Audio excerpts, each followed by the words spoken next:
Assalamualaikum warahmatullahi wabarakatuh. Para sahabat yang dirahmati Allah, kita lanjutkan pembelajaran kita tentang sukses, husnul khatimah, dan surga. Kali ini kita akan membahas tentang keorganisasian atau kebersamaan dalam tujuan, yaitu kita secara bersama-sama perlu bersatu dalam satu tujuan, bersatu dalam satu arah, bersatu dalam satu langkah, bersatu dalam segalanya. Baik bersatu dalam langkah-langkah itu sehingga dalam mencapai tujuan seiring, sejalan, dan terkoordinasi dengan baik. Nah, tema kita kali ini yaitu seiring, sejalan, dan terkoordinasi dengan baik. Para sahabat, tentu kita setelah kita bergabung dalam komunitas Pahala Mengalir, yang kita bersama-sama punya kesepakatan yang disebut dengan piagam kebersamaan untuk senantiasa menumbuh kembangkan kebaikan-kebaikan, dan di dalamnya ada pendidikan sukses, husnul khatimah, dan surga. Serta kita memiliki himpunan, yaitu KPM atau komunitas yang berhimpun, yang bergerak terus-menerus menjalankan roda organisasi agar kita bersama-sama bisa memberi manfaat sebesar-besarnya bagi umat. Nah, manfaat sebesar-besarnya bagi umat ini tentunya kita banyak orang, ya orangnya banyak. Jadi pada saat orangnya banyak ini, kita mesti satukan potensi. Satukan potensi, satukan gerak dan langkah, satukan semuanya untuk mencapai tujuan yang sudah kita tetapkan, yaitu sosialisasi. Ya, kita sudah jelas sekali, kita punya harapan, kita punya cita-cita, kita punya tujuan, kita punya misi, kita punya visi, ya, dan hal-hal banyak lagi yang kita lakukan, sehingga semua tugas-tugas kita sebagai relawan kepada umat itu bisa dilakukan dengan baik, ya, seiring, sejalan, dan terkoordinasi dengan baik. Nah, karena itu perlu adanya kepemimpinan, perlu adanya koordinasi, perlu adanya pembinaan, perlu adanya kebersamaan, perlu adanya kesadaran akan tujuan, perlu adanya keikhlasan dalam pengabdian. Banyak hal di sana diperlukan karena kita bersama-sama dalam organisasi. Nah, untuk mempersatukan ini memang harus ada pimpinannya, harus ada keorganisasiannya, harus ada apa-apa aja yang dikerjakan dan sebagainya, terutama tekad yang kuat, ya, yang dilakukan dengan sabar, istiqomah, dan bersemangat hingga akhir hayat. Nah, itu juga penting. Karena itu para sahabat, Al-Quran mengarahkan kepada kita agar kita mampu membawa kebersamaan ini sehingga menghasilkan sesuatu yang besar, sesuatu yang bermanfaat bagi umat sebanyak-banyaknya.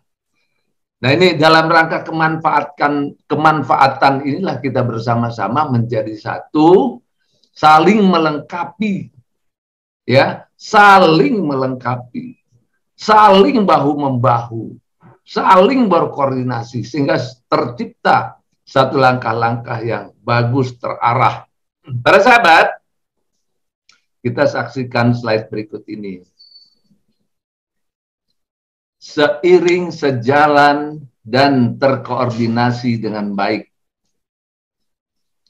Ya, seiring, sejalan dengan koordinasi yang baik. Apa saja tujuan atau harapan yang akan dicapai secara bersama-sama, perlu seiring, sejalan, serta koordinasi yang baik. Bila ketiga hal ini tidak dilakukan, maka tujuan sulit dicapai. Karena itulah Allah mengajarkan kepada kita semua untuk melakukannya. Di dalam surat An-Nisa ayat 59, hai orang-orang yang beriman, taatilah. Nah, ini ada ketaatan. Ya, ada ketaatan kepada Allah. Dan taatilah Rasulnya. Ini ada ketaatan kepada Allah, ada ketaatan kepada Rasul. Dan ada ketaatan kepada ulil amri di antara kamu. Nah, ini jadi berarti kalau seperti ini kita itu harus mentaati Allah dan Rasulnya. Ini ada pedomannya, taat kepada pedoman Al-Quran dan hadis. Nah, ini dua, Al-Quran dan hadis. Nah, kemudian ulil amri di antara kamu. Nah, jadi di antara kamu itu ada kepemimpinan di antara kita nih, di antara kita.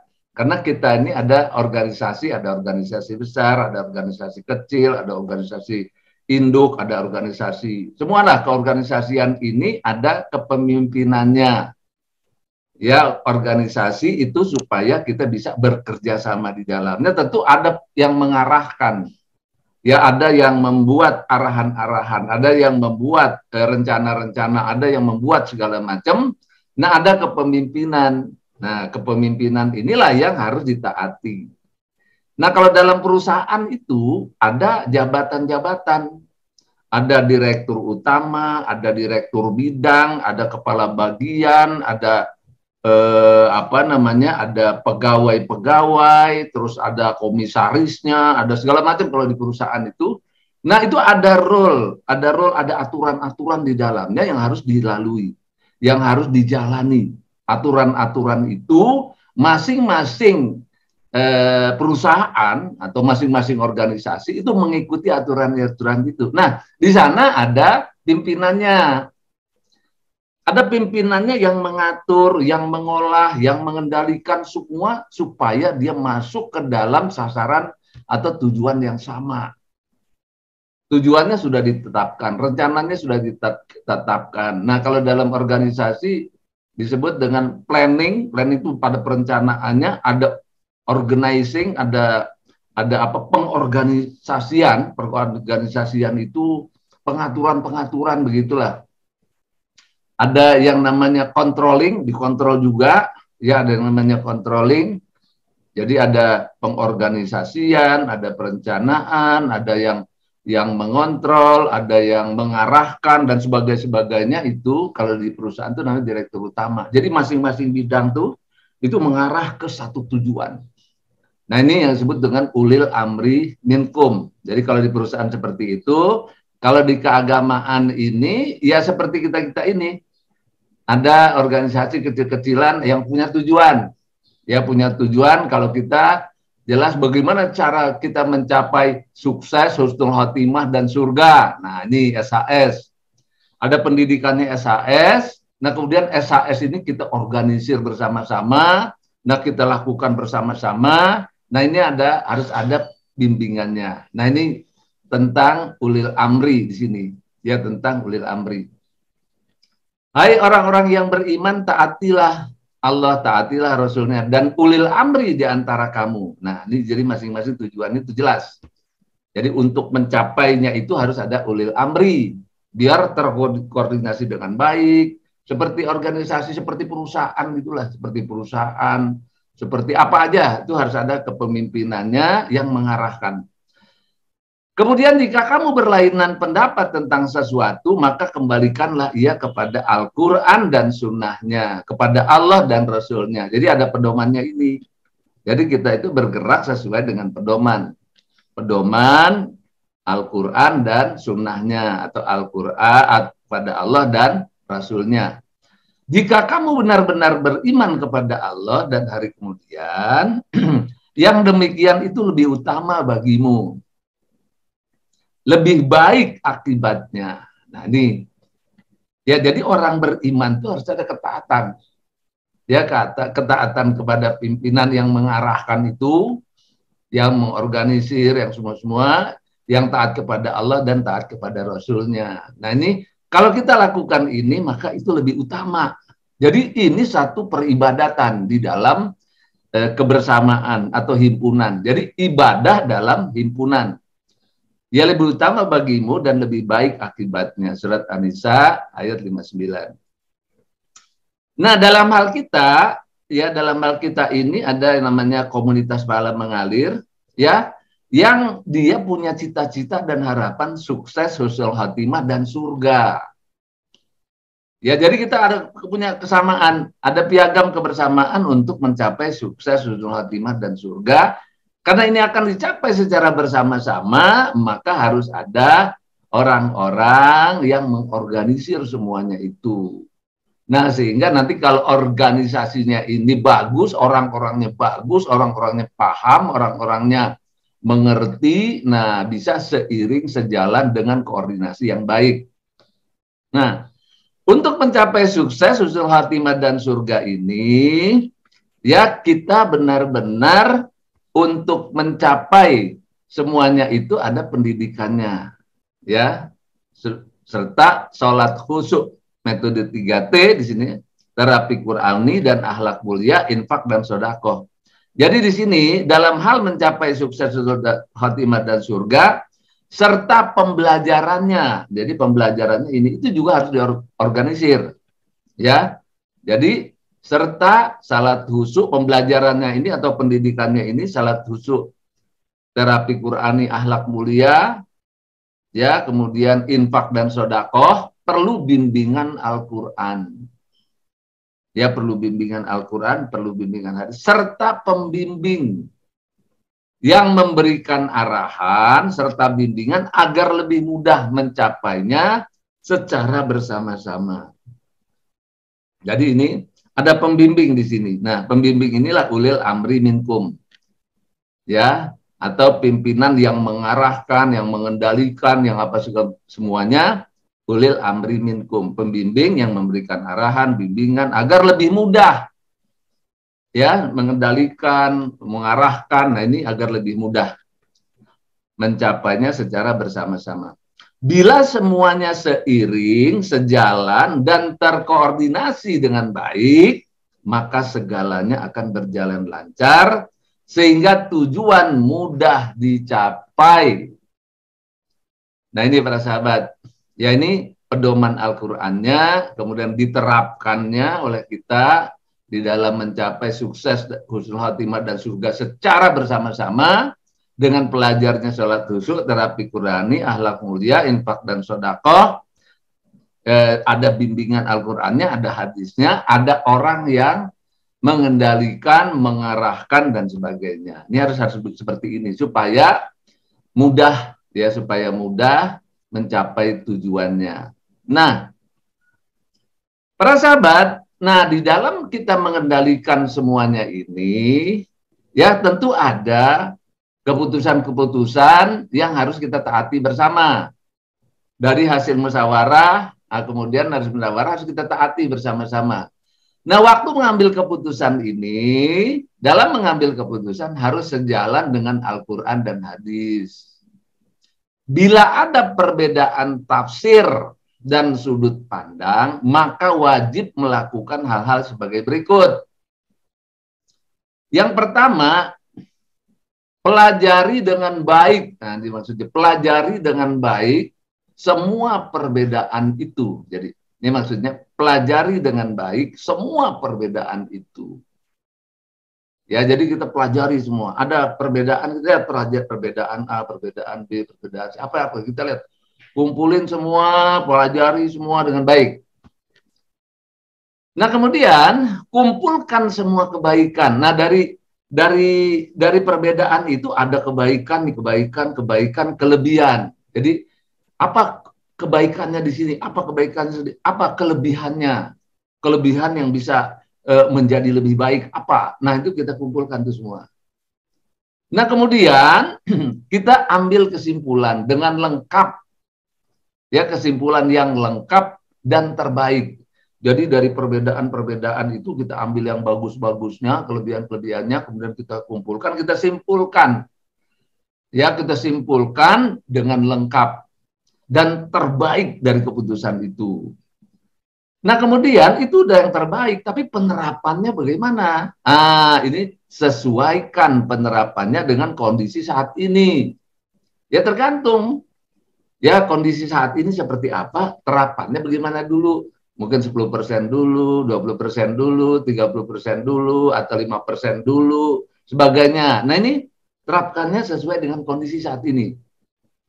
Jadi jangan apa terlalu muluk-muluk tapi nggak bisa direalisasikan gitu ya. Nah, sesuaikan kondisi saat ini. Kemudian setelah itu ambil skala prioritasnya. Ini dulu nih kita lakukan nih. Tapi dari sini nih mana yang paling lebih prioritas untuk diterapkan, dilaksanakan saat ini. Ambil skala prioritasnya untuk diterapkan saat ini. Nah, setelah kita ambil prioritas, diterapkan, nah kemudian terus-menerus menyesuaikan diri dengan perkembangan zaman.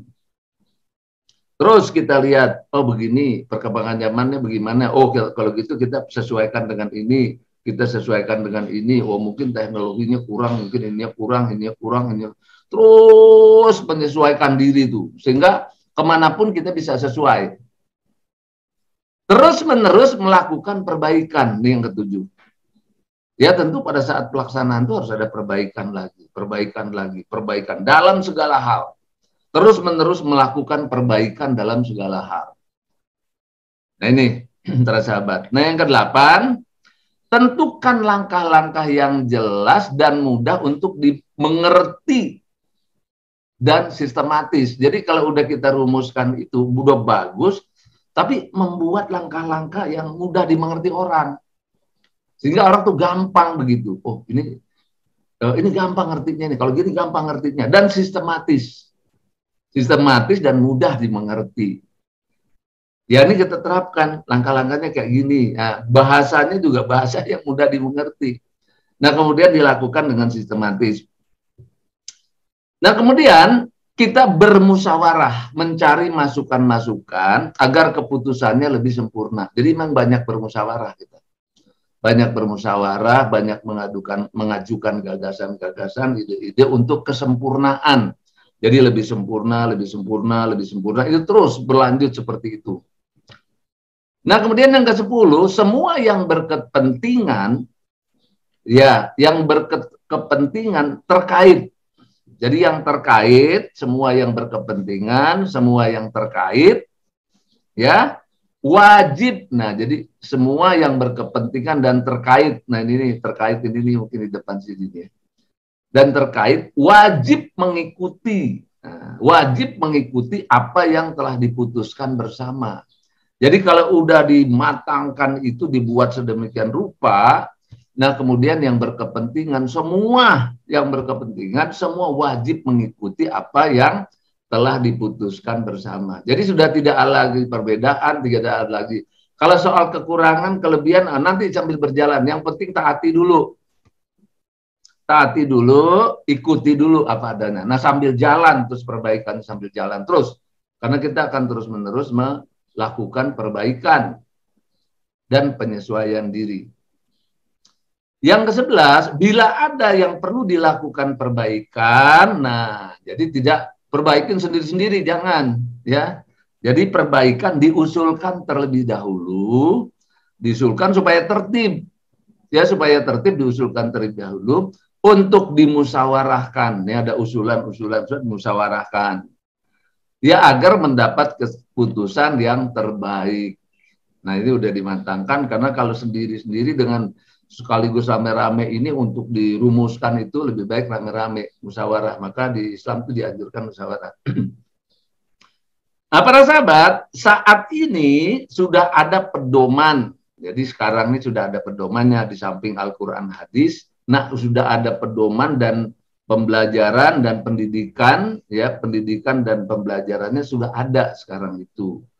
Ya, sudah ada, ya, untuk pendidikan dan pembelajaran sukses, husnul khotimah dan surga.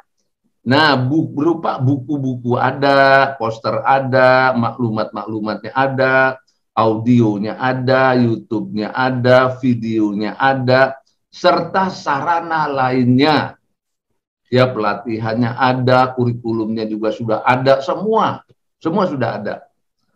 Ya, nah karena itu para sahabat, nah inilah yang perlu kita lakukan bersama dalam kerangka kita bisa seiring, sejalan dan koordinasi yang baik.